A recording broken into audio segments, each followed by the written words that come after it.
When I reached my 90th birthday, I did something that made my family question my sanity.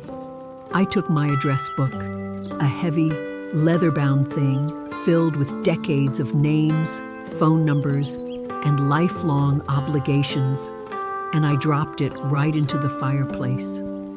I watched the names of people I had spent half a century trying to please turn to ash. People expect a woman of 90 to be desperately clinging to whatever company she can get. They look at an older woman living alone in a quiet house, and they see a tragedy.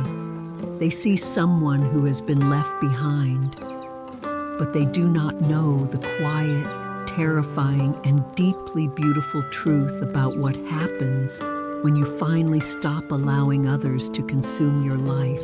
There is a secret about growing old that society works very hard to hide from us.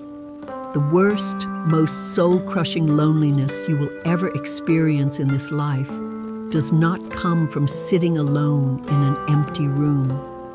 It comes from sitting at a table surrounded by people who drain the very life out of your bones. For decades, we are taught to be caretakers.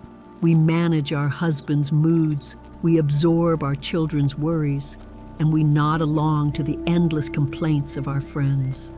We spend our entire youth and middle age paying off emotional debts we never actually owed.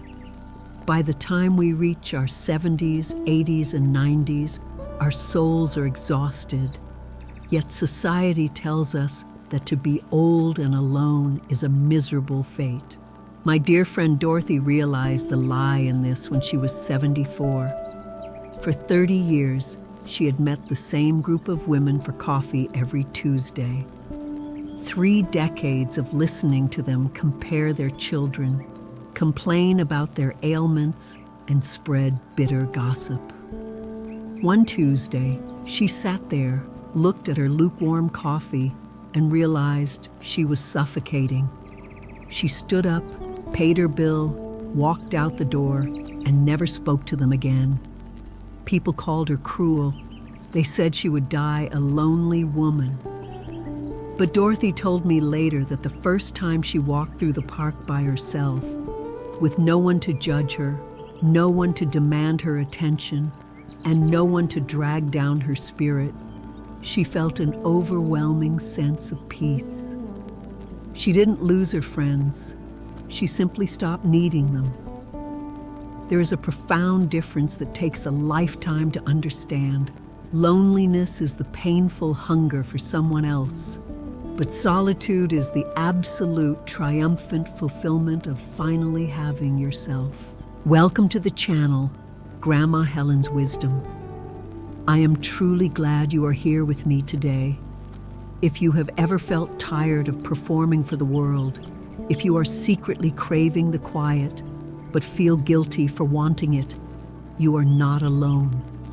Today, I am going to reveal to you why living alone is not a punishment, but the greatest, most earned privilege of your later years. I will share with you the practical, quiet steps to transform an empty, echoing house into an impenetrable sanctuary of peace. Please take a moment to subscribe to the channel right now. You will not want to miss the profound lessons we are about to explore, because by the end of our time together today, you will look at your own solitude not as an ending, but as the most beautiful beginning you have ever known. When you finally stop trying to hold on to every person you have ever met, a profound shift happens. You begin to realize that letting go of draining relationships is not an act of cruelty. It is the ultimate act of self-preservation. For years, we collect people. We gather acquaintances, neighbors, and extended family members, piling their needs onto our own shoulders until we are bowing under the weight of it all. There is an anthropologist named Robin Dunbar who spent years studying human connections. and he concluded something that we older women have secretly known all along. He found that an average person can truly only maintain a maximum of about 5 meaningful relationships at any given time. 5. And yet, we spend our entire adult lives trying to manage the feelings and expectations of dozens. When my friend Dorothy walked away from that toxic coffee group, she was not losing anything of value. She was shedding armor she no longer needed to wear. She told me about the first morning she went for a walk entirely alone. There was no one walking beside her to gossip about a neighbor, no one to complain about their aching joints, no one to silently judge the pace at which she walked. There was just the crisp air, the sound of her own footsteps, and a deep, healing silence. You see, when you clear out the noise of people who exhaust you, you finally make room to hear your own voice. But clearing out old friends is often easier than fighting the heavy, suffocating expectations of society. The world has a very rigid script for women. If you are widowed or divorced in your 70s, it is only a matter of time before well-meaning children and friends start pushing you to find someone new. They cannot stand the thought of an empty chair at your dining table. I knew a woman, let's call her Martha, who succumbed to this pressure at the age of 73. Her children kept telling her she needed a companion, so she allowed a man into her life. At first, it was nice to have someone to share a meal with, but within a few months, she found herself right back where she had been in her 30s.